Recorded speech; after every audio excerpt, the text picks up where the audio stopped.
Hello all. Thought I recorded this through Facebook Live, but I did not. So I'm going to post this on YouTube. This is a talk therapy, as I call it, on an Agree or Disagree the podcast. This is Kevin. Hello.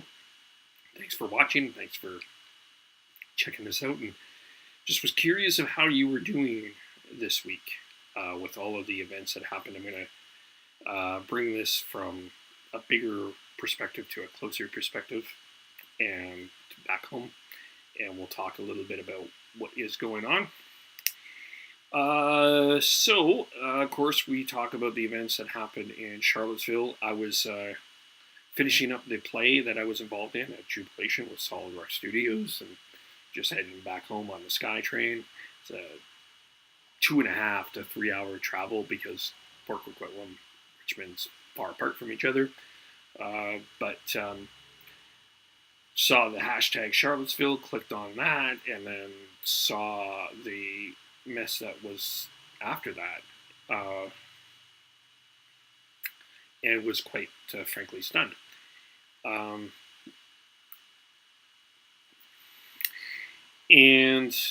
was kind of watching a little tired it was a pretty long week, but was tired, but was kind of watching. Then you realize that these people out there are white males, which is ridiculous in itself that they're protesting.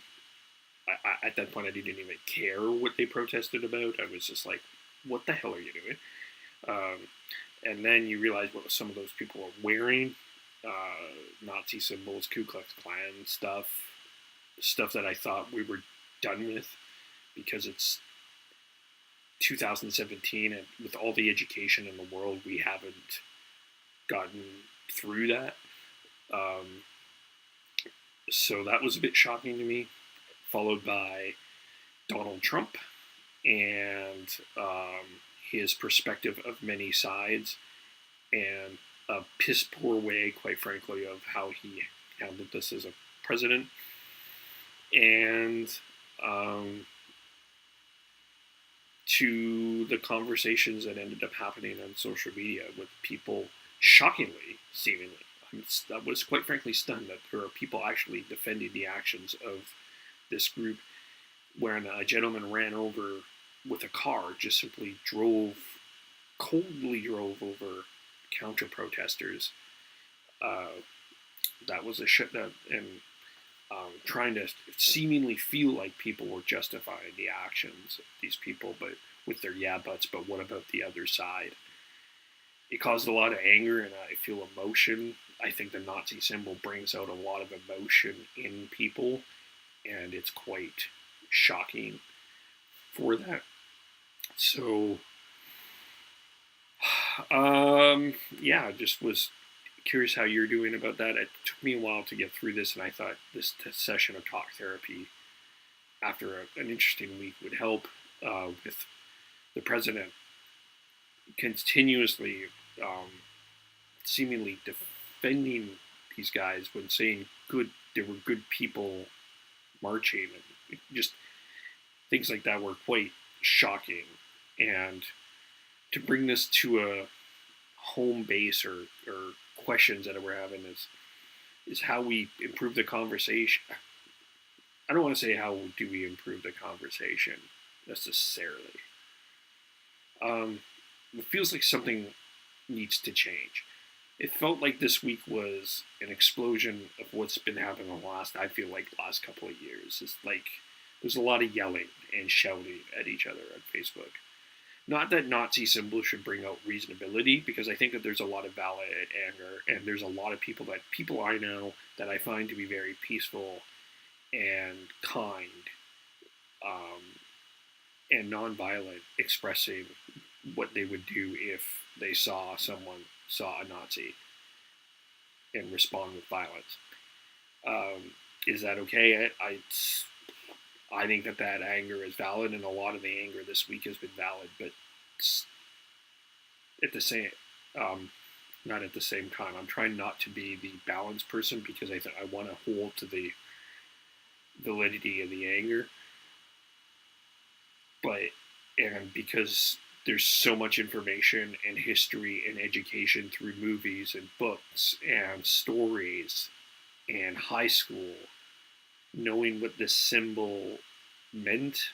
It's a symbol of pure evil and pure hatred that I don't understand how it's being defended in any way, shape, or form. But it is by some people, or butted, which I feel is a bit defending. I just think, to me, if you're coming to an event and you're choosing, like, I'm choosing to wear a hat and a shirt and shorts that you can't see, but I'm choosing what I'm wearing to go out and represent myself. There are people out there that went to this event and were dressed in Nazi uniforms. You can't blame media for that. You can't blame the left for that. You can't blame anybody, but the actual person involved that's doing this needs to take some responsibility. So, the conversation and the people blaming the media is quite fascinating to me. So there's that. And the poor political leadership from the President of the United States, which is almost, it's not surprising, but it's feels odd to me. Really, I don't even think that there are Trump supporters now that I think are just shaking their head. If you're a Trump supporter, you have to explain to me what you're thinking right now. To leading, even here in Canada, where I am, in Vancouver, where I live, Richmond specifically, but Vancouver, Metro Vancouver area, because Canadian politics often, at times, can mirror American politics, and we see that with there's an event going on here in Vancouver this weekend at City Hall. An alt-right or right-wing group is out to represent themselves with, I think they're called the WIAC. I really almost could care less about what their name is, quite frankly. But they're out, and there's an alternate protest or counter-protest, peace protest going on at the same time. So that will be fascinating to see the climate. We'll be there. I'm going to be trying to do some interviews and things like that we'll kind of talk a bit about. And so there's that. And so I'm curious what the climate is like here in Canada. What's coming next? Certainly there's been a rise in anger towards extreme media with it's the best way that I could say it, with what's going on in the conversation with rebel media today. A former employee posted a video basically exposing Ezra Lemaire for a number of things, including, which I forgot to put on the Facebook, but including the fact that he was driving a politician to suicide that he didn't like. If that is not a horrible human being, or a symbol of a horrible human being, I don't know what is. And the anger and the frustration and former rebel people like Brian Lilly and others leaving. Even as we were doing this recording, or just before I got on the Facebook Live, Faith Goldie from Rebel, who was out in Charlottesville defending white supremacists, or justifying in a lot of ways white supremacists.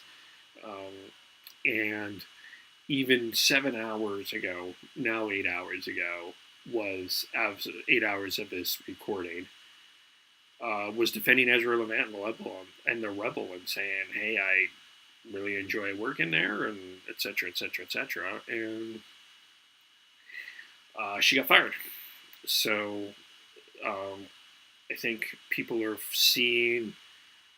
wanting more expect more from the left and the right of media in terms of good reporting and quality journalism, and they're tired with associations like this, which feels like a con and sensationalism and TMZ, but even worse, TMZ hatred, and the pushback from politicians that have been accused of being associated with them: Andrew Scheer, Jason Kenney, Brian G. I can't say that they've been. I don't have evidence myself to say that they've been associated per se. They've been on the radio with or the interviews with them, yes. But I think fair question to see what their people are asking about that. Absolutely, and I think people, all three said that they've distanced themselves, and I think people are looking at with some suspicious hope, as I described on Facebook. Suspicious hope. I don't trust you, but hopefully I want to trust you. So there's that. So we'll be covering I'm going to be trying to get a bunch of interviews that we can use for the podcast on Sunday or Saturday for the event here in Vancouver, the Peace Rally. Hear what people are thinking, but I want to hear what you're thinking about as well. How are you feeling about all of this? And follow me on Twitter, KEVOLE. Add me as a friend on Facebook, Kevin Olenek. As I said, I did a Facebook Live just about 10 or 20 minutes before this recording, and this didn't record with that. So we're just doing a re-recording, just kind of shortening it up a little bit. And also this weekend we'll be reviewing, as it comes out in now 4-ish hours, The Defenders is out. And Mitch and another guy will be joining me, Hans Potter, who directed the play Good Egg, who we have a podcast up, interview with them, the cast and crew. They will be performing starting next the 22nd at in Vancouver at the Fire Hall Arts Center. I don't have that right. Fire Hall Arts Center. Listen to the podcast for that as well. So that's it for me. Thanks for watching this video, and we will speak really soon.